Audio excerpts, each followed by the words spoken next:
Ma'asyiral muslimin rahimakumullah, dengan mengucap alhamdulillah berkat rahmat Allah serta taufik dan hidayahnya, kita bersama-sama di pagi ini melaksanakan salat Idul Adha dengan penuh semangat dan keikhlasan.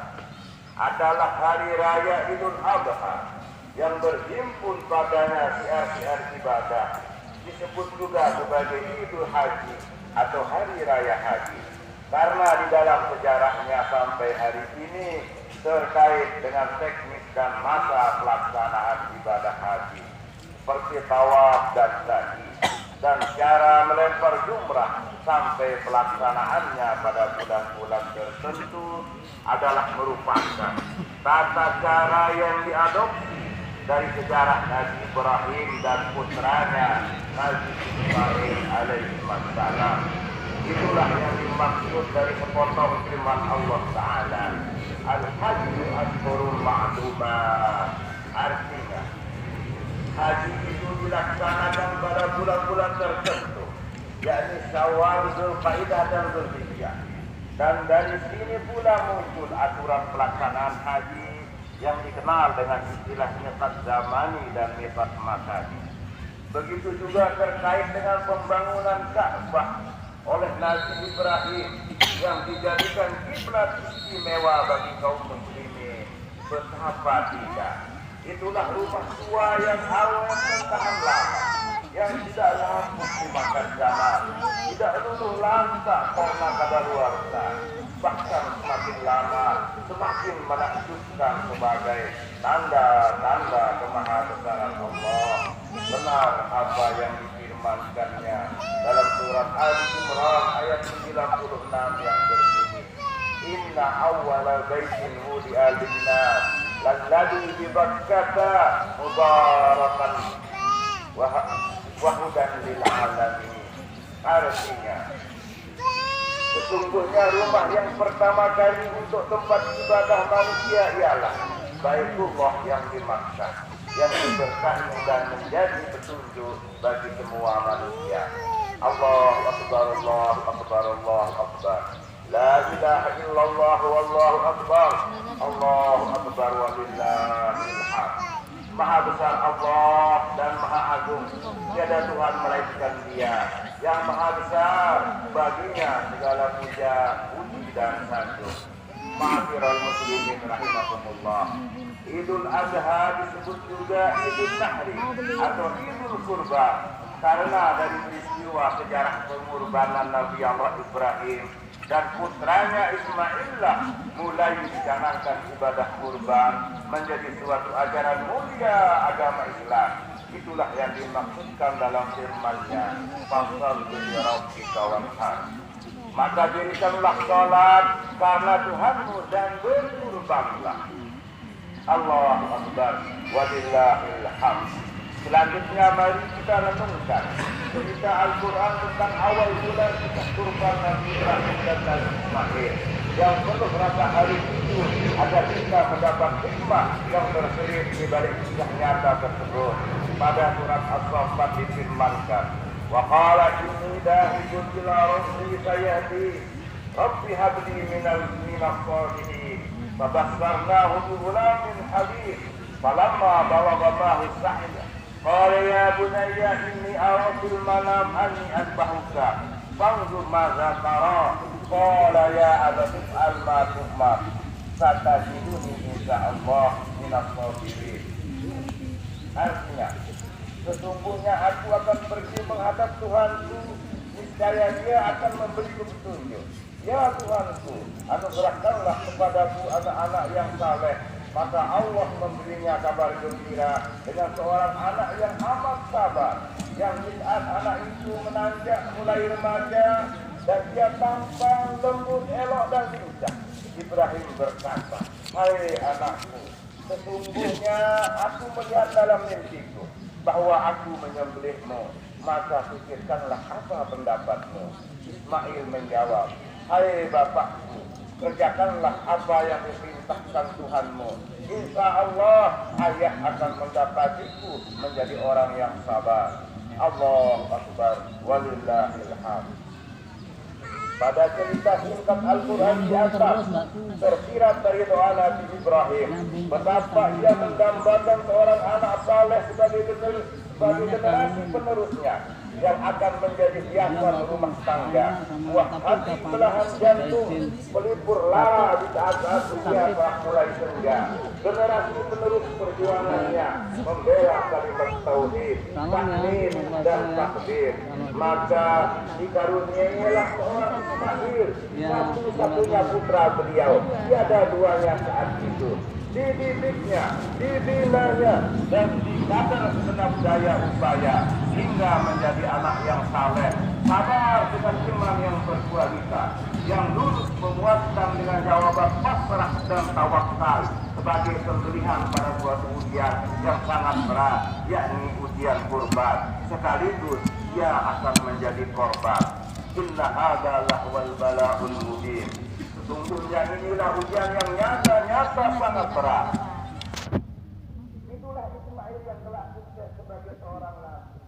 Bahkan saudaranya Ishak juga seorang nabi, yang dari kedua generasi Ibrahim tersebut bermunculan para nabi. Dan dari turunan Nabi Ismail muncul junjungan alam Nabi besar Nabi Muhammad sallallahu alaihi wasallam. Dalam keluarga Nabi Ibrahim yang sukses dengan kaderisasi gemilang tersebut patut menjadi suri tauladan bagi kita semua, agar kita memiliki anak-anak yang saleh, beriman dan berkualitas, agar kita menjadi bapak-bapak yang sukses membina keluarga dan rumah tangga menuju masa depan anak-anak yang gemilang, menjadi bapak dari anak-anak yang mampu menaklukkan zaman, bukan ditaklukkan zaman. Ma'asyiral muslimin rahimakumullah, beberapa resep keberhasilan pembinaan kaderisasi oleh Nabi Ibrahim terhadap putra dan keluarganya yang pantas kita jadikan tauladan adalah sebagai berikut. Pertama, pembinaan agama pada keluarga, yakni pembinaan mental spiritual dengan penanaman iman yang mantap sedini mungkin, seperti kepada putra kecilnya Ismail. Hal ini terbukti dengan gagalnya provokasi syaitan terhadap Bibi Sarah, Ismail dan Ibrahim alaihimussalam untuk menggagalkan proses kurban tersebut, yaitu ketika Nabi Ibrahim dan Ismail keluar hendak melaksanakan perintah Allah, syaitan pun datang menggoda istrinya Bibi Sarah. Kemana Ibrahim membawa anakmu yang satu-satunya dan semata wayang itu? Tanya syaitan. Mereka keluar karena ada keperluan, jawab Siti Sarah. Kata syaitan lagi, dia membawanya untuk disembelih dengan syaitan. Apa alasannya? Tanya Siti Sarah. Dia kira itu perintah Tuhannya, goda syaitan durjana itu. Bila demikian, alangkah bijaknya ia mematuhi perintah Tuhannya. Tegas Siti Sarah yang salehah itu. Syaitan pun kesal karena gagal menggoda perempuan tua yang mulia itu. Naudzubillah minasyaitonir rajim. Mari kita berlindung dari segala godaan setan yang dirajam. Yang kedua, perhatian dan kepeduliannya terhadap anak-anak. Pembinaan keluarga yang beriman seperti suksesan yang dicontohkan Nabi Ibrahim penting kita tauladani. Beliau mendidik keluarga dan putra-putranya, diajarkannya tauhid dan keimanan, dididik dan diperhatikannya sepenuh perhatian, dan tidak pernah luput dalam doa-doanya. Perhatikan saja ayat yang menunjukkan doa Nabi Ibrahim tersebut. Al-Quran menceritakan, Rabbi ij'al hadzal balada aminan wajnubni wa bani an na'budal asnam. Ya Allah, jadikanlah negeri ini aman sentosa, dan jauhkanlah aku dan anakku dari menyembah selainmu, ya Allah. Nabi Ibrahim instruksi dan menambahkan, qala inni ja'ilu salainan imama wa qala wa dzurriyyati, dan sesungguhnya aku akan menjadikanmu pemimpin umat manusia. Lalu Ibrahim meminta tambahan, saya mohon juga dari anak-anakku, ya Allah. Artinya dia selalu mendoakan dengan sabar dan sengaja untuk putra dan istrinya agar menjadi orang yang baik dan sukses. Allahu Akbar, Allahu Akbar, walillahil hamd. Hikmah yang ketiga, bagian dari resep keberhasilan pembinaan keluarga oleh Nabi Ibrahim adalah dialog. Dialog atau percakapan adalah bentuk sikap terbuka, sikap menerima dan memberi satu sama lain dalam mencari jalan keluar suatu permasalahan. Itulah metode yang diterapkan Nabi Ibrahim dalam membina anak-anak. Bagi Nabi Ibrahim, sayang anak bukanlah dengan cara diam dan memanjakannya, tapi justru berbicara dan mengarahkan masa depannya sebagai ungkapan sikap tanggung jawab orang tua. Dialog keluarga adalah salah satu elemen penting dalam pembinaan keluarga dan rumah tangga. Sebab betapa banyak keluarga sejahtera dan melimpah ruah harta benda yang orang tua mereka hanya disibukkan urusan material semata sampai merupakan salah keluarga. Pada akhirnya membuatkan rumah tangga yang berantakan. Ma'asyiral muslimin rahimakumullah. Untuk menjadi keluarga sejahtera lahir dan batin, masyarakat yang adil makmur tercukupi, haruslah kita bersuri tauladan pada para nabi tersebut, karena mereka lah uswatun hasanah umat manusia. Pengertiannya, haruslah senantiasa kita mentaati Allah dan Rasulnya, niscaya tujuan menggapai kemaslahatan manusia seutuhnya pasti akan nyata adanya. Oleh karena itu, marilah kita dengan sadar sepenuhnya bercermin pada diri sendiri. Sudahkah kita menjadi orang tua yang ideal, orang tua tauladan yang banyak dialog dengan membimbing putra putrinya, orang tua yang takut meninggalkan generasi penerus yang lemah di kemudian hari, sebagaimana firman Ilahi, wal yahsal ladzina law taraku min khalfihim dzurriyyatan bi'afa khafu 'alaihim. Tidaklah mereka takut bila akan meninggalkan di belakang mereka anak-anak yang lemah dan mengkhawatirkan. Sebagaimana sabda Nabi, kullukum ra'in wa kullu ra'in mas'ulun 'an ra'iyatihi. Setiap kalian adalah pemimpin, baik formal, informal maupun keluarga, dan setiap pemimpin akan diminta pertanggungjawabannya di kemudian hari. Ma'asyiral muslimin rahimakumullah. Memang gelombang modernisasi yang disertai penetrasi atau gesekan budaya adat dewasa ini, bahkan globalisasi dengan segenap implikasinya, menjadi tantangan setiap orang tua dalam pembinaan putra dan putrinya. Sementara kita sadari bahwa kita tidak mungkin menghindari kemajuan zaman ini.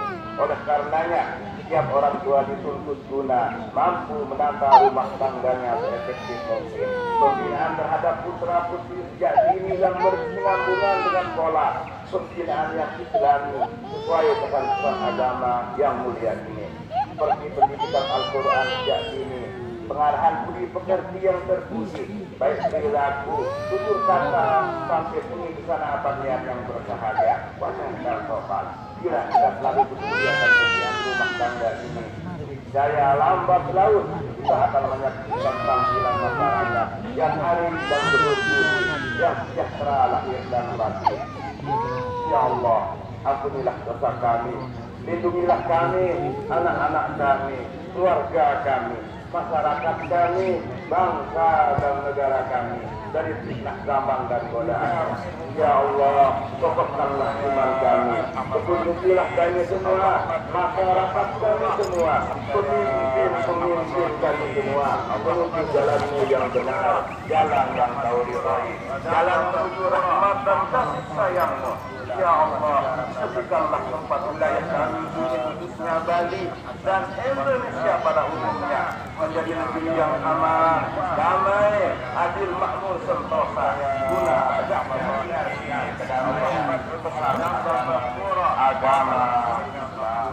وتجارة لن تبور ربنا آتنا في الدنيا حسنة وفي الآخرة حسنة وقنا عذاب النار وآخر دعوانا أن الحمد لله رب العالمين والسلام عليكم وعليكم السلام ورحمة الله وبركاته. Dan hadirat yang dirahmati Allah, mari kita mengucapkan terima kasih kepada pimpinan penyelenggara panitia sholat Idul Adha di lapangan Ishak dan Gembira ini, kepada TNI Angkatan Darat dan jajarannya. Allahu Akbar, Allahu Akbar, Allahu Akbar, la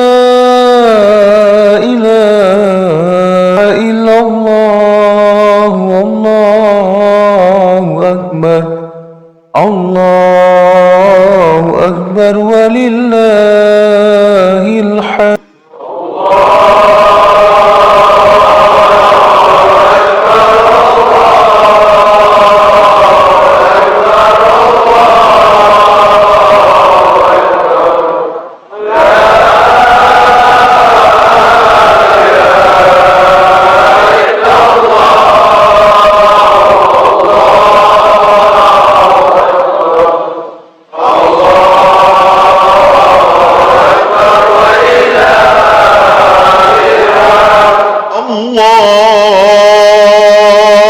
الله أكبر الله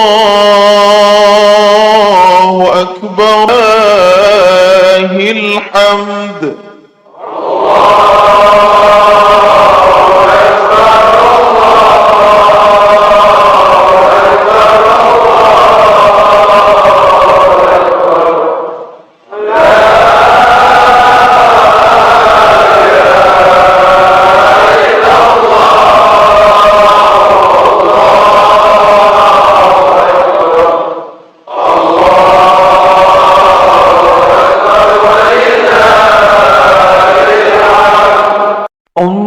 الله أكبر الله أكبر الله أكبر لا إله إلا الله والله أكبر الله أكبر ولله الحمد.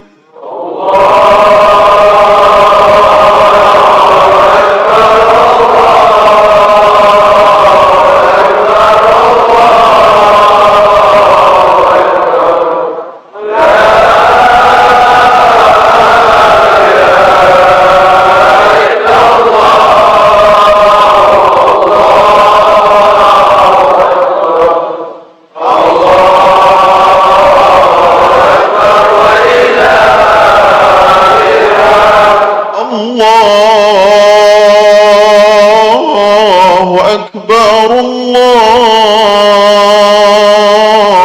أكبر لله الحمد.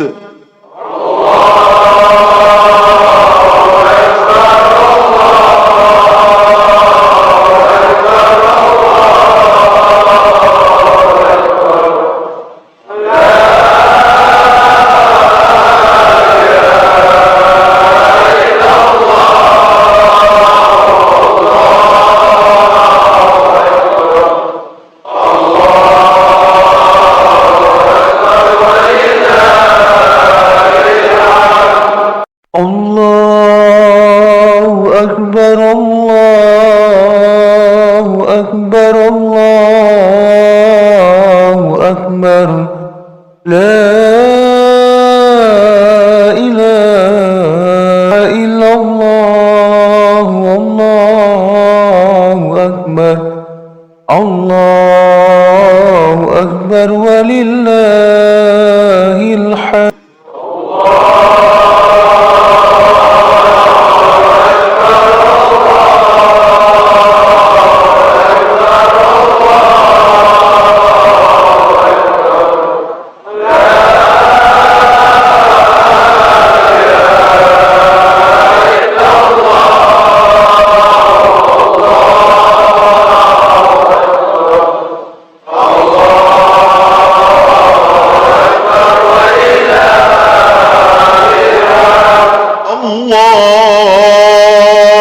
الله أكبر الله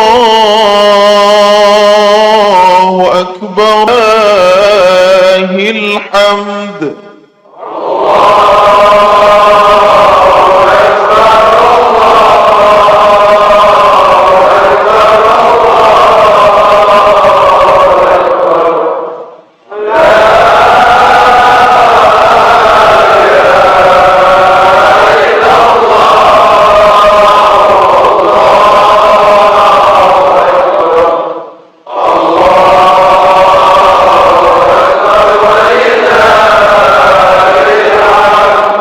الله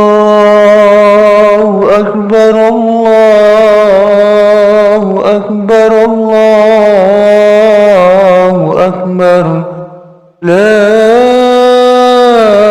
إله إلا الله والله أكبر الله أكبر ولله الحمد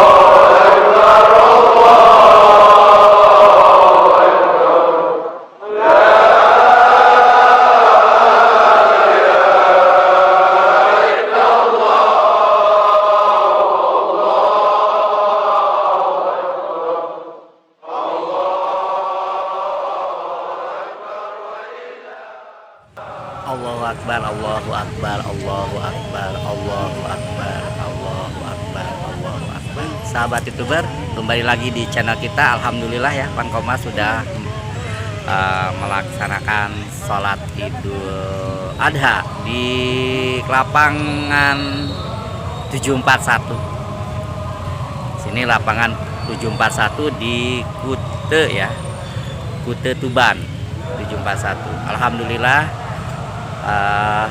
serangkaian untuk Idul Adha 1443 Hijriah ya, Pankoma di sini untuk melaksanakan sholat Idul Adha ya. Alhamdulillah ya, sekarang kita menuju pulang ya.